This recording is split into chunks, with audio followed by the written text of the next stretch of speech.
Hello, नमस्कार, जय हिंद साथियों। मैं अश्वनी गंगवार स्वागत करता हूं आपके अपने YouTube channel DK career classes में। और कैसे हैं साथियों?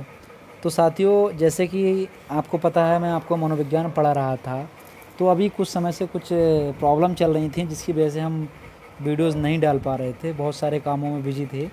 तो हमारे साथी जो हमारे से जुड़े हुए हैं, उन्होंने कहा था सर तब तक आप प्रैक्टिस करा दीजिए।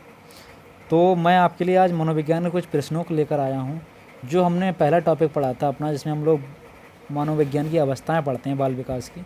तो आज उससे कुछ रिलेटेड, उस सिद्धांतों से रिलेटेड और विकास की अवधारणाओं से रिलेटेड और जो अवस्थाओं से रिलेटेड मैं आपके लिए कुछ क्वेश्चन लेकर आया हूँ। तो करीब मैं आपके लिए 30-31 क्वेश्चन लेकर आया हूँ, जो क्वेश्चन अभी तक पूर्व पेपरों में आ चुके हैं, कहीं ना कहीं परीक्षाओं में आ चुके हैं। मैं आपके लिए वही प्रश्न लेकर आया हूँ जो आपके लिए बहुत ज़्यादा इम्पोर्टेंट होने वाले हैं। तो आइए साथियों, देखते हैं कौन कौन से वो प्रश्न हैं। तो पहला प्रश्न है साथियों कि विकास कभी न समाप्त होने वाली प्रक्रिया है, ये विचार किससे संबंधित है?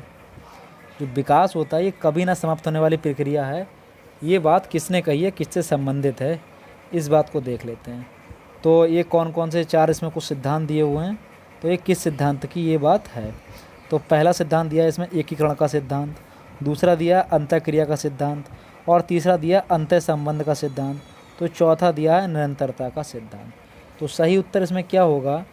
क्योंकि पूछा गया विकास कभी न समाप्त होने वाली प्रक्रिया, ये विचार किससे संबंधित है? तो जब कभी न समाप्त होने वाली प्रक्रिया है, इसका मतलब है कि वह प्रक्रिया निरंतर चलने वाली प्रक्रिया है। इसीलिए साथियों, जो इसका राइट आंसर हो जाएगा वो हो जाएगा निरंतरता का सिद्धांत। ठीक है साथियों, इसी के साथ आगे बढ़ते हैं हम लोग, अगले क्वेश्चन पे आ जाते हैं। दूसरा क्वेश्चन है कि निचली कक्षाओं में शिक्षण की खेल पद्धति मूल रूप से आधारित है। निचली कक्षाओं में शिक्षण की खेल पद्धति वो मूल रूप से आधारित है। तो इसमें चार ऑप्शन दिए हुए हैं, देख लेते हैं कौन कौन से ऑप्शन हैं। तो पहला ऑप्शन है विकास एवं अभिवृद्धि के मनोवैज्ञानिक सिद्धांतों पर, दूसरा ऑप्शन है शिक्षण के समान शास्त्रीय सिद्धांतों पर, और तीसरा ऑप्शन इसमें दिया है शारीरिक शिक्षा कार्यक्रमों के सिद्धांत पर, और चौथा ऑप्शन दिया है शिक्षण पद्धतियों के सिद्धांत पर। तो इसमें क्या सही आंसर होगा? जो निचली कक्षाएं होती हैं, मुख्य रूप से हम बात करते हैं प्राइमरी कक्षाओं की, कक्षा 1 से 5 तक की बात हम करते हैं, उनको हम लोग निचली कक्षाएं कहते हैं। तो इसमें जो शिक्षण होता है वो मुख्य रूप से खेल पद्धति से करवाया जाता है। तो क्यों कराया जाता है? तो वो चार सिद्धांत दिए हैं, तो उसमें से कौन सा सही आंसर है?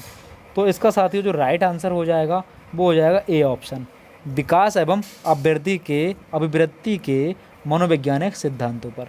निचली कक्षाओं में इसीलिए खेल कराए जाते हैं ताकि जो बच्चों में विकास और अभिवृद्धि जो होता है वो अच्छे से हो पाए, इसी मनोवैज्ञानिक सिद्धांतों के आधार पर। अब आगे साथियों चलते हैं, क्वेश्चन जो हमारा अगला है, तीसरा क्वेश्चन, कि निम्नलिखित में से किस अवस्था में बच्चे अपने समवयस्क समूह के सक्रिय सदस्य हो जाते हैं?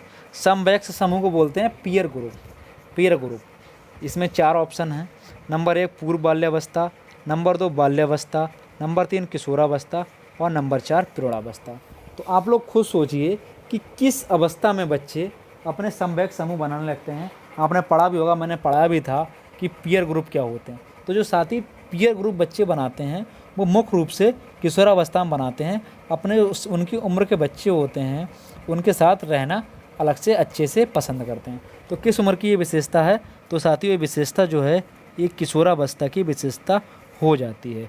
यानी किशोरावस्था की उम्र में जो साथी बच्चे होते हैं वो अपने समवयस्क समूह के सक्रिय सदस्य हो जाते हैं। ठीक है साथियों, तो इसी के साथ हम लोग अगले क्वेश्चन पे चलते हैं। अगला क्वेश्चन है कि खिलौने की आयु किसे कहा गया है? बहुत कॉमन क्वेश्चन है, सीटेट 2011 में आया हुआ भी ये क्वेश्चन है कि खिलौने की आयु किसे कहा जाता है, या टॉय एज किसे कहा जाता है?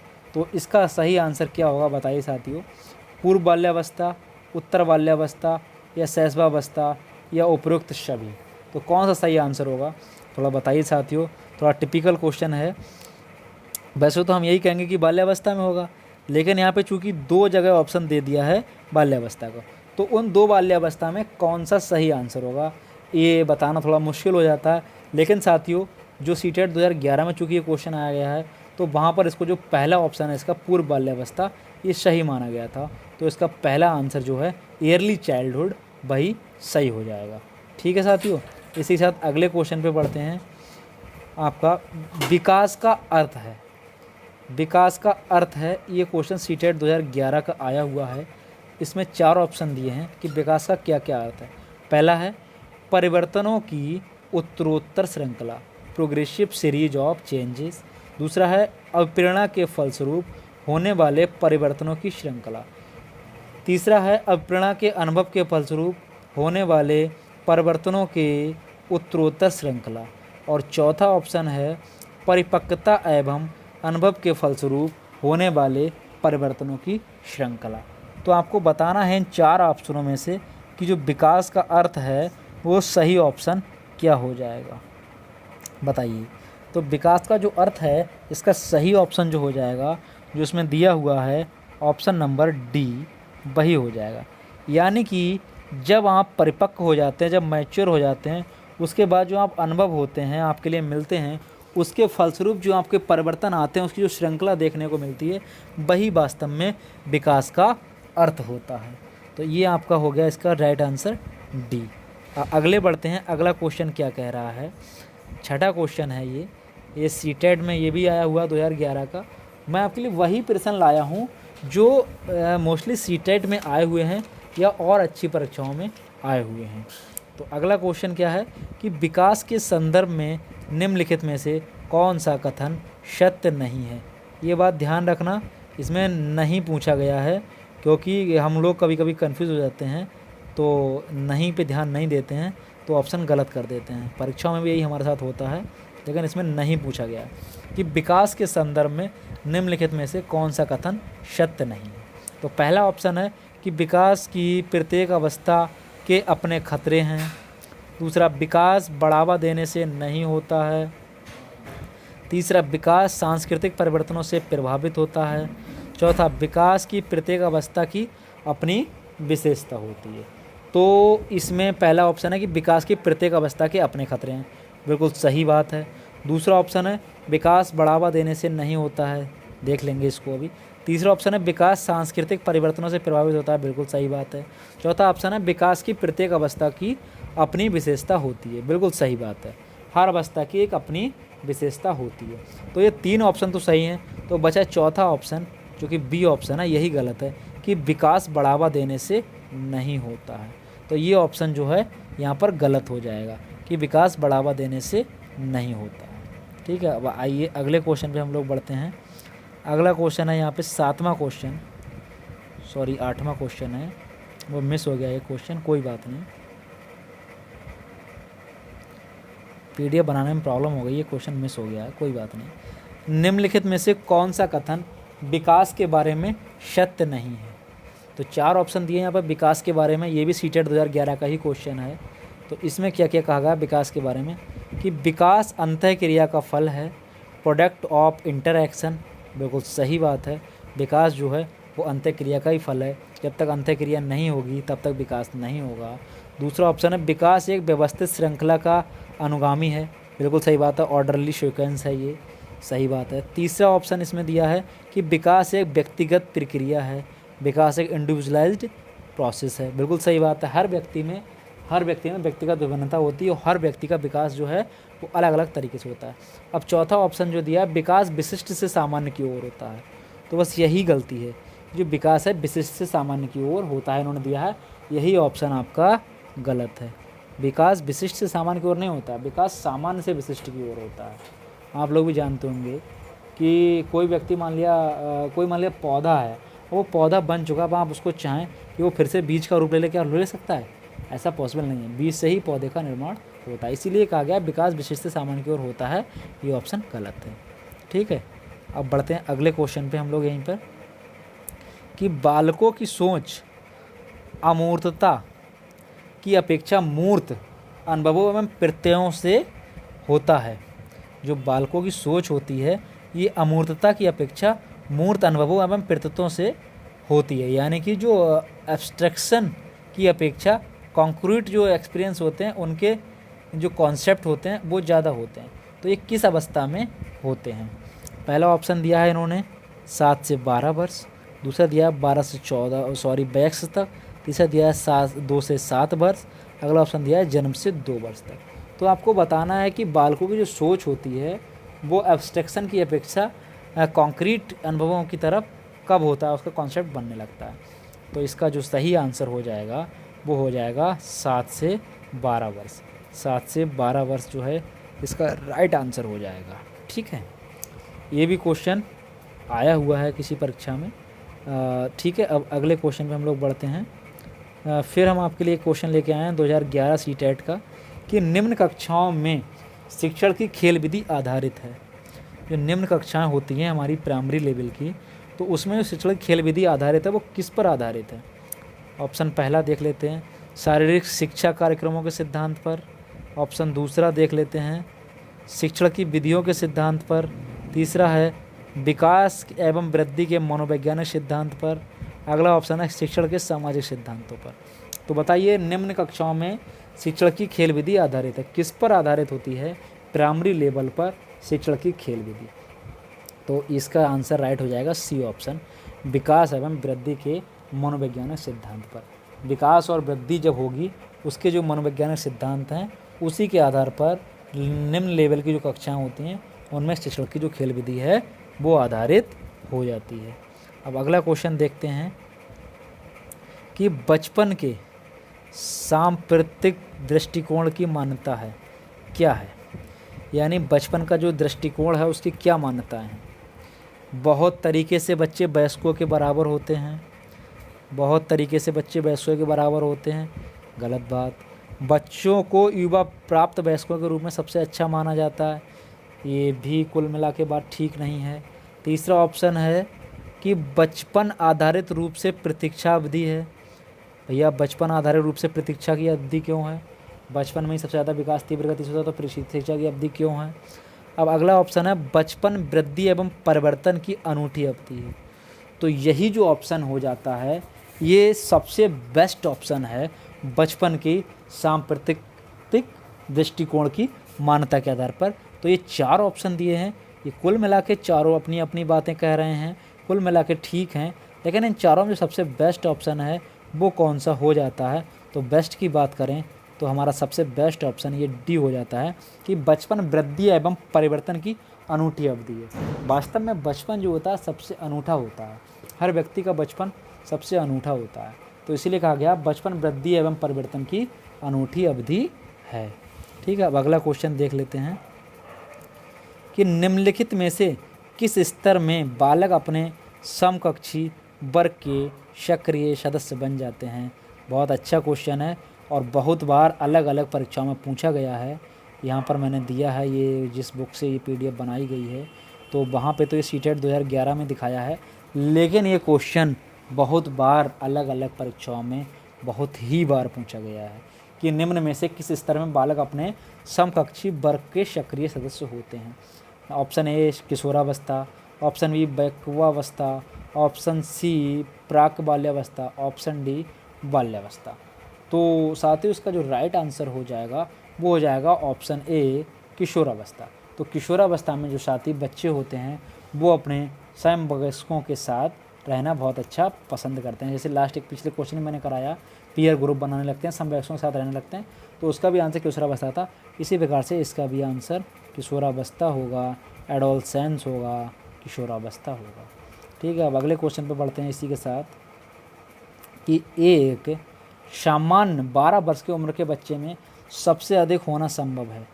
एक जो सामान्य 12 वर्ष का बच्चा होता है उसमें सबसे अधिक क्या क्या हो सकता है, इसकी बात करेंगे तो 4 ऑप्शन दे दिए हैं यहाँ पर इन्होंने कि कुल प्रेरक समन्वय में कठिनाई होगी, वयस्कों को खुश करने के बारे में दुश्चिंता की अनुमति होगी, जो उससे बड़े लोग हैं उनको खुश करेगा इसकी उसको चिंता रहेगी, ऐसी अनुमति उसको होगी नहीं, बिल्कुल ऐसा नहीं होगा। तीसरा, अब और यहाँ में उसकी रुचियों का सीमित करना, नहीं, बिल्कुल सीमित नहीं रहेगी रुचि बाल्यावस्था में। अब अगला क्वेश्चन है समकक्षी के अनुमोदन के लिए बेचैनी, तो यही राइट आंसर होगा। मतलब जो उसके क्लास के बच्चे हैं, उसके जो साथ के बच्चे हैं, उसके साथी हैं जो, उनके साथ अनुमोदन करने में, उनके साथ तालमेल बिठाने में बेचैनी उसको जो होती है बहुत ज़्यादा होगी। तो ये उसकी जो है सबसे मेन बात हो जाएगी 12 वर्ष के बच्चे में सबसे अधिक जो बात होगी इस वर्ग के सदस्यों की हो जाएगी। ठीक है, अब अगला क्वेश्चन देख लेते हैं। 14वां जो क्वेश्चन है कि निम्नलिखित में से कौन सा विकास का सिद्धांत नहीं है। निम्नलिखित में से कौन सा विकास का सिद्धांत नहीं है।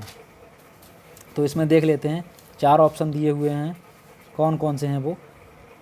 पहला ऑप्शन है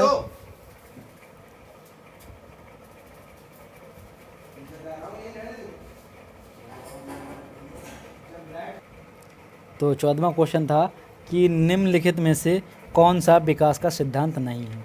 सीटेट 2011 में ये भी आया हुआ है। तो इसके 4 ऑप्शन हैं, देख लेते हैं कि विकास लंबवत ना होकर वर्तुलाकार होता है, विकास लंबवत ना होकर वर्तुलाकार होता है। इन्होंने कहा है कि जो विकास है ये लंबवत ना होकर वर्तुलाकार होता है, इस तरह से होता है, इस तरह से होता है। तो ये बात सही है कि नहीं ये बताना है। 4 ऑप्शन दिए इन्होंने, जो गलत है वो हमको सिद्ध करना है। दूसरा ऑप्शन इन्होंने दिया है कि विकास क्रमबद्ध होता है। तीसरा इसने दिया है विकास निरंतर होता है। और चौथा दिया है विकास एक मशीनी प्रक्रिया है। तो बताइए साथियों, इसमें से कौन सा जो सिद्धांत है जो गलत है। तो साथियों, जो विकास है ये कोई मशीनी प्रक्रिया नहीं है, ये स्वाभाविक रूप से चलने वाली एक प्रक्रिया है, निरंतर चलने वाली प्रक्रिया है, क्रमबद्ध चलने वाली प्रक्रिया है, लंबवत ना होकर वर्तुलाकार होने वाली प्रक्रिया है। तो इसलिए इसका जो ऑप्शन डी है ये गलत है, इसलिए जो राइट आंसर हो जाएगा ये डी हो जाएगा यहाँ पर। ठीक है, अब अगला हमारा जो क्वेश्चन है कि मनोविज्ञान के अनुसार बाल विकास की कौन सी अवस्था सबसे जटिल अवस्था मानी जाती है या सबसे जटिल अवस्था है। ये भी सीटेट का क्वेश्चन है। तो देख लेते हैं, ऑप्शन नंबर ए शैशवावस्था, ऑप्शन नंबर बी किशोरावस्था, ऑप्शन नंबर सी बाल्यावस्था, ऑप्शन नंबर डी इनमें से कोई नहीं। तो सबसे जटिल अवस्था कौन सी, आप भी बताइए कौन सी अवस्था कहा गया है कि संघर्ष तूफान की जो अवस्था है, उथल पुथल की अवस्था है, सबसे कठिन अवस्था है, या इसको गोल्डन एज कहा गया है, ये कौन सी अवस्था है। तो साथियों, ये जो अवस्था हो जाती है हमारी, इसका जो राइट आंसर हो जाता है वो हो जाता है हमारा किशोरावस्था। तो किशोरावस्था को ही सबसे कठिन अवस्था माना गया है। तो इसका जो राइट आंसर हो जाएगा ये किशोरावस्था हो जाएगा। अब बढ़ते हैं साथियों अगले क्वेश्चन पर। अगला क्वेश्चन क्या कह रहा है कि शर्म तथा गर्व जैसी भावना का विकास किस अवस्था में होता है। शर्म और गर्व की जो भावना होती हैं इनका विकास किस अवस्था में होता है, ये बात बतानी है आप लोगों को। तो देख लेते हैं, 4 ऑप्शन दिए हुए हैं कि शैशवावस्था में क्या शर्म और गर्व का अनुभव होता है, क्या बाल्यावस्था में होता है, क्या किशोरावस्था में होता है, या वृद्धावस्था में होता है। तो शर्म और गर्व की जो भावना होती है साथियों, वैसे तो हर मनुष्य का अलग अलग स्वभाव होता है, लेकिन मुख्य रूप से सबसे ज़्यादा कहाँ होती है ये जो अवस्था है, ये बाल्यावस्था में सबसे ज़्यादा शर्म आती है और सबसे ज़्यादा बच्चा खुद पे गर्व का भी अनुभव इस अवस्था में ही करता है। ठीक है साथियों, ये जो क्वेश्चन है ये छत्तीसगढ़ टेट में आया हुआ है। अब अगला क्वेश्चन देख लेते हैं कि शैशवावस्था की मुख्य विशेषता क्या नहीं है। शैशवावस्था की मुख्य विशेषता क्या नहीं है, ये भी छत्तीसगढ़ टेट का ही क्वेश्चन है। ऑप्शन 4 दिए हैं, देख लेते हैं शैशवावस्था की क्या विशेषता नहीं है। ऑप्शन ए सीखने की प्रक्रिया में तीव्रता, जिज्ञासा की प्रवृत्ति, अनुकरण द्वारा सीखने की प्रवृत्ति और चिंतन प्रक्रिया। तो साथियों, जो ऊपर वाले 3 ऑप्शन हैं ये तो शैशवावस्था की मुख्य विशेषता हैं, लेकिन जो चिंतन की प्रक्रिया है ये शैशवावस्था में नहीं देखी जाती है। जो छोटे बच्चे होते हैं वो चिंतन की प्रक्रिया नहीं कर पाते हैं, तो इसलिए इसका जो डी ऑप्शन है ये इसकी विशेषता नहीं है, इसलिए ये गलत हो जाएगा। ठीक है, अब अगला क्वेश्चन देखते हैं कि किस मनोवैज्ञानिक के अनुसार विकास एक सतत और धीमी प्रक्रिया है। मैंने कहा था ना विकास एक सतत और धीमी प्रक्रिया है, तो ये किस मनोवैज्ञानिक ने कहा है। नंबर 1 कॉलसनिक ने, नंबर 2 पियाजे ने, नंबर 3 स्किनर ने, नंबर 4 हार्लॉक ने। तो इसका राइट आंसर साथियों क्या होगा, तो इसका राइट आंसर जो हो जाएगा जिसने कहा है कि विकास एक सतत और धीमी प्रक्रिया है, ये कहा है आपके स्किनर महोदय ने। ठीक है, अगला क्वेश्चन पढ़ लेते हैं हम। अगला क्वेश्चन क्या है कि बाल्यावस्था है जो वो अवस्था होती है। तो बाल्यावस्था की इन्होंने अवस्था पूछी, ये भी छत्तीसगढ़ टेट में आया है कि कब तक की होती है, 5 वर्ष तक, 21 वर्ष तक, 12 वर्ष तक या कोई भी नहीं। तो जो बाल्यावस्था की अवस्था है ये 12 वर्ष तक होती है। यहाँ मेन रूप से 6 से 12 वर्ष तक माना गया है। उसका राइट आंसर हो जाएगा 12 वर्ष तक। अगला क्वेश्चन देख लेते हैं। व्यक्तित्व विकास की अवस्था है। व्यक्तित्व विकास की अवस्था है क्या है? अधिगम एवं वृद्धि, व्यक्तिवृत्त अध्ययन, उपचारात्मक अध्ययन या इनमें से कोई नहीं। तो जो व्यक्तित्व और विकास होता है व्यक्तित्व का, तो इसको हम कैसे पहचानेंगे व्यक्तित्व की विकास हो रहा है? तो व्यक्तित्व का विकास अधिगम जब हम करेंगे, कुछ ना कुछ सीखेंगे और उसमें वृद्धि करेंगे, और जब हमारी वृद्धि होगी और हम अधिगम करेंगे तो वही व्यक्तित्व विकास की अवस्था हो जाएगी। इसलिए इसका जो राइट आंसर हो जाएगा वो ए हो जाएगा, अधिगम एवं वृद्धि। ठीक है साथियों, अगला क्वेश्चन पढ़ते हैं। विकास में वृद्धि से तात्पर्य है। विकास में वृद्धि से तात्पर्य है, इसका ऑप्शन देख लेते हैं कि विकास में वृद्धि से तात्पर्य क्या है। नंबर 1 ज्ञान में वृद्धि, नंबर 2 संवेग में वृद्धि, नंबर 3 वचन में वृद्धि और नंबर 4 आकार, सोच और समझ कौशलों में वृद्धि। जो विकास होता है ये सिर्फ ज्ञान में वृद्धि को ही विकास नहीं कह सकते हैं, ना सिर्फ संवेग में वृद्धि को विकास कर सकते हैं, ना सिर्फ वजन वृद्धि को कह सकते हैं।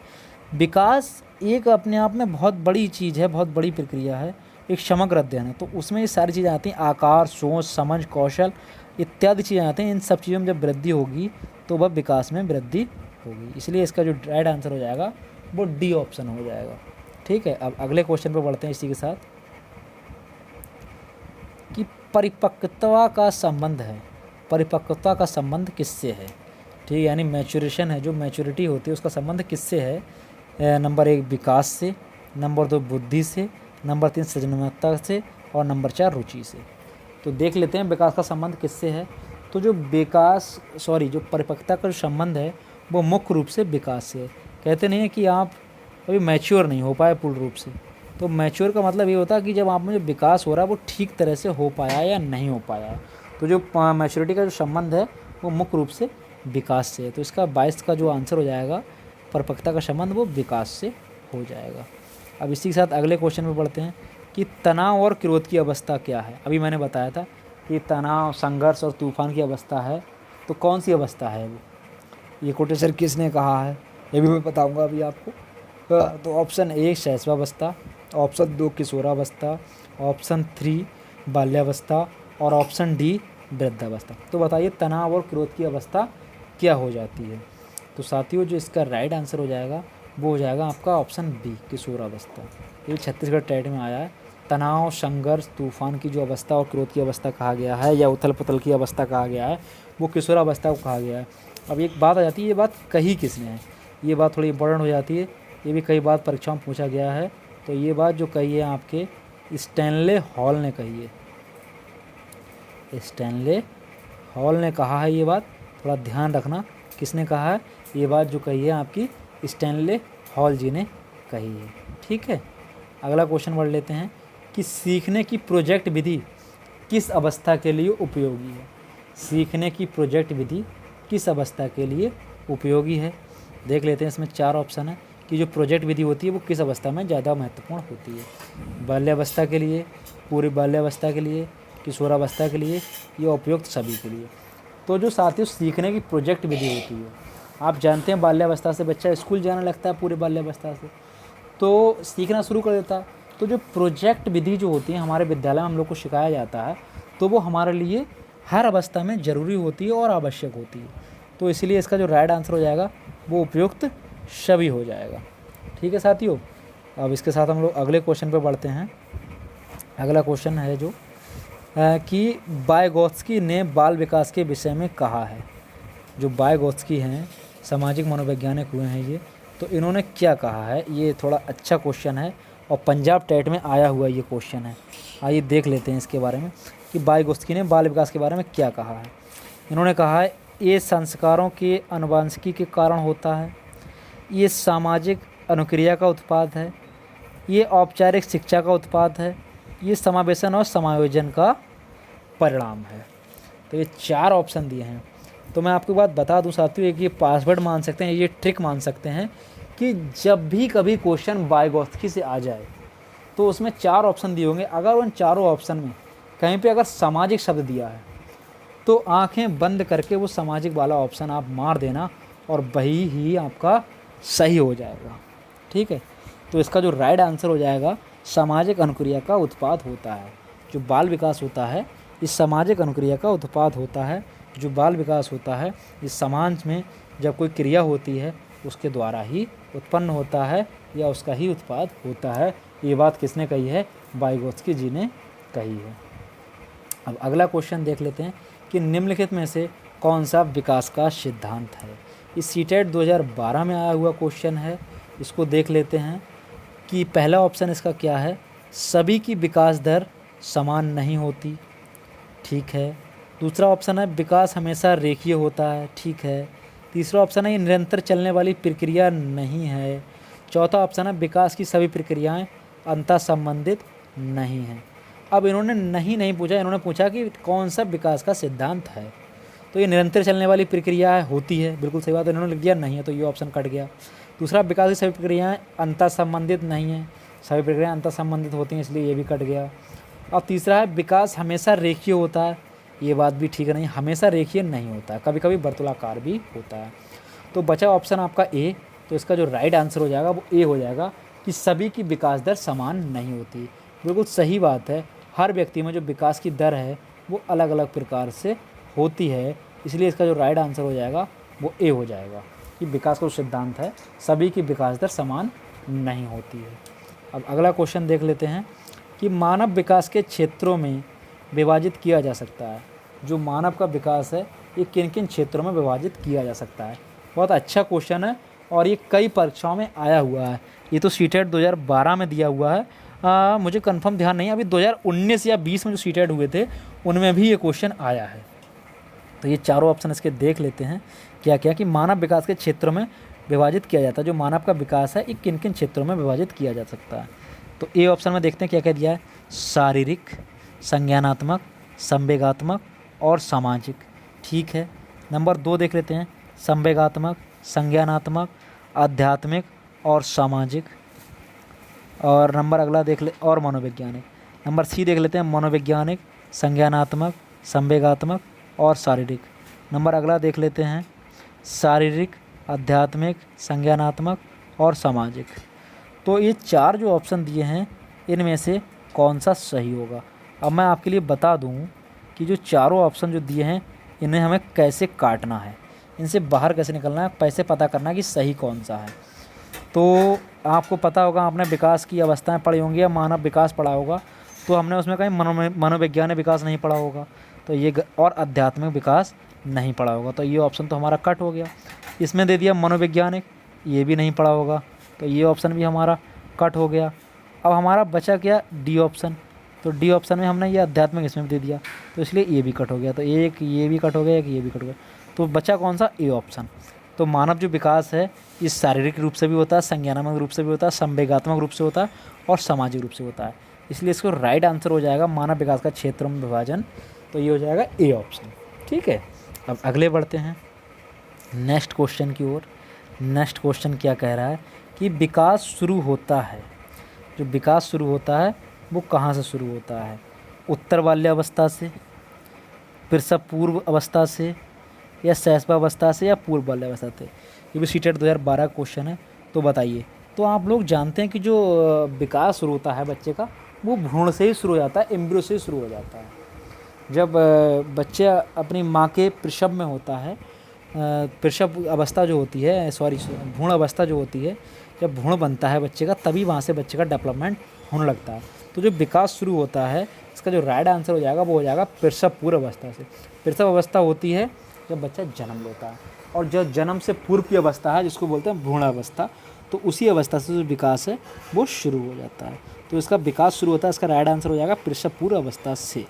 ठीक है साथियों, तो अगले क्वेश्चन की ओर बढ़ते हैं कि निम्नलिखित में से के अतिरिक्त सभी वातावरणीय कारक विकास को आकार देते हैं। तो ये 4 कारक दिए हैं, तो इनमें से कौन कौन से जो हैं विकास को प्रभावित करते हैं और नहीं करते हैं ये बताना है।